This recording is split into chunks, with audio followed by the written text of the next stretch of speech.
నమస్తే welcome to Disha TV Telangana రాష్ట్రంలోని ST SC BC minority EBC సంబంధించిన యువతీ యువకులకు ఆర్థిక సాయం అందించి సొంత వ్యాపారం చేసుకునే విధంగా రాజీవ్ యువ వికాసాన్ని అయితే తెలంగాణ ప్రభుత్వం అయితే ప్రారంభించింది. ఇక మార్చి 15 నుండి ఈ పథకం ప్రారంభం కాగా దరఖాస్తుల స్వీకరణ కూడా అయిపోయింది.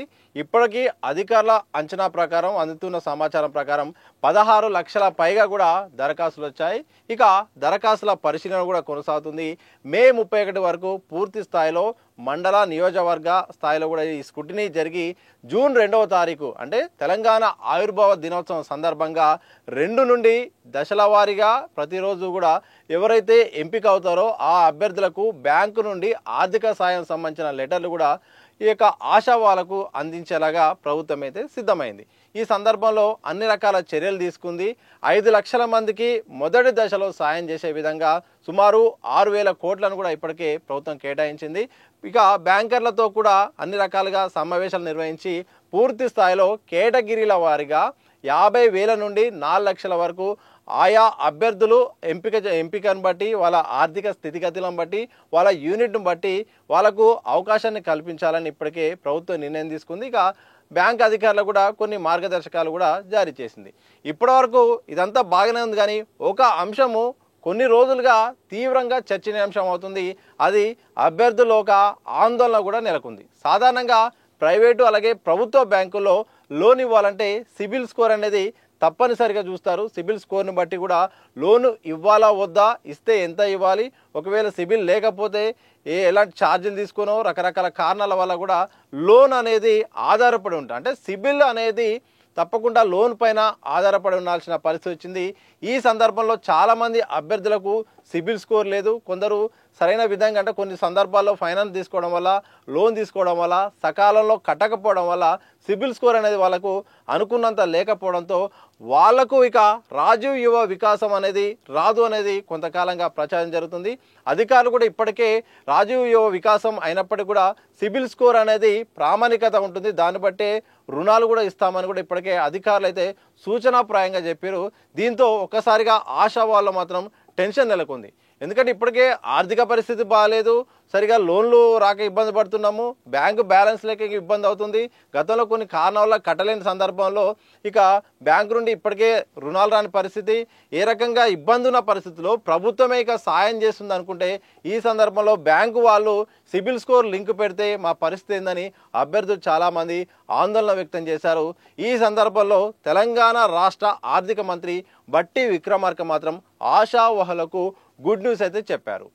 సిబిల్ స్కోర్ అనేది బ్యాంకు లోన్కు సంబంధం లేదు, రాజీవ్ యువ వికాసానికి సంబంధించిన విషయాల్లో మాత్రం సిబిల్ను పరిగణలోకి తీసుకోము, అది ఒక వదంతు మాత్రమే, అలాంటి వార్తలను ఎవరు నమ్మవద్దు, ఒకవేళ అలాంటి సమస్య ఉంటే మేము బ్యాంకుతో మాట్లాడతాము, ఎవ్వరూ భయపడాల్సిన అవసరం లేదు, తప్పకుండా అర్హులైన వారికి తప్పకుండా వారికి ఎంపిక చేసి వారికి కేటగిరీల వారీగా వారికైతే ఆర్థిక సాయం ఇస్తాము. ఈ స్కీమ్ ఉద్దేశమే ఎవరైతే పేదవాళ్ళు ఉంటారో, ప్రధానంగా ఎస్టీ ఎస్సీ బీసీ మైనారిటీ సంబంధించిన యువతీ యువకులు ప్రధానంగా నిరుద్యోగులు ఉంటారో వాళ్లకు ఆర్థిక భరోసా కల్పించి స్వయం ఉపాధి కోసం తెచ్చిన పథకం కాబట్టి తప్పకుండా దీనికి సిబిల్ అనేది లింక్ అనేది ఉండదు. ఎవరు అధైర్యపడద్దు, అనుమానాలకు గురి కావద్దు, తప్పకుండా మేము బ్యాంకుతో మాట్లాడతాము, ధైర్యంగా ఉండండి, అర్హులైన వారికి మాత్రం ఈ పథకం అయితే అందుబాటులోకి వస్తుంది.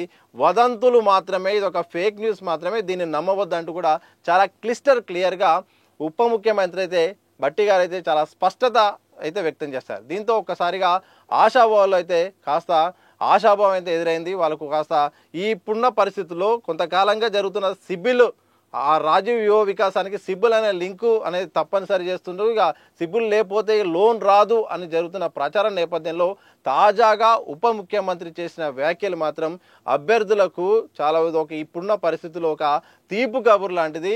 ఇది ఒక రకమైన ఆందోళనకైతే మాత్రం తెలంగాణ ప్రభుత్వం అయితే తెరదించింది. సో మొత్తానికి జూన్ 2 నుండి ఇక రోజుల వారీగా 2 నుండి ఇక వారోత్సవాల్లో భాగంగా తెలంగాణ ఆయుర్వేద దినోత్సవాల భాగంగా ఎవరైతే ఎంపిక అవుతారో ఎంపికైన వారికి మాత్రం ఇక రాజీవ్ యువ వికాసానికి సంబంధించిన దశల వారీగా వాళ్ళ కేటగిరీల వారీగా ఆర్థిక సాయం సంబంధించిన చెక్కులను లెటర్లను కూడా అందించబోతుంది. దానికి సంబంధించిన అన్ని రకాల ఏర్పాట్లను కూడా సిద్ధం చేస్తుంది.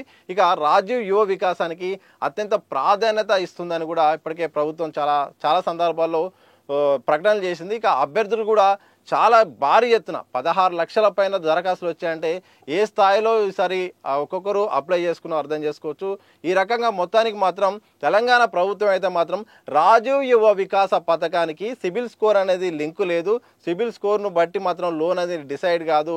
అభ్యర్థుల యొక్క వాళ్ళ యొక్క ఆర్థిక స్థితిగతులను బట్టి వాళ్ళ యూనిట్లను బట్టి కూడా వాళ్ళ యొక్క అర్హతలను బట్టి మాత్రం ఒక ఎంపిక ఉంటుంది తప్ప సిబిల్ని ప్రామాణికం కాదు. ఎవరు అధైర్యపడద్దంటూ మాత్రం తెలంగాణ ప్రభుత్వం అయితే మాత్రం చాలా స్పష్టంగా ప్రకటన చేసింది.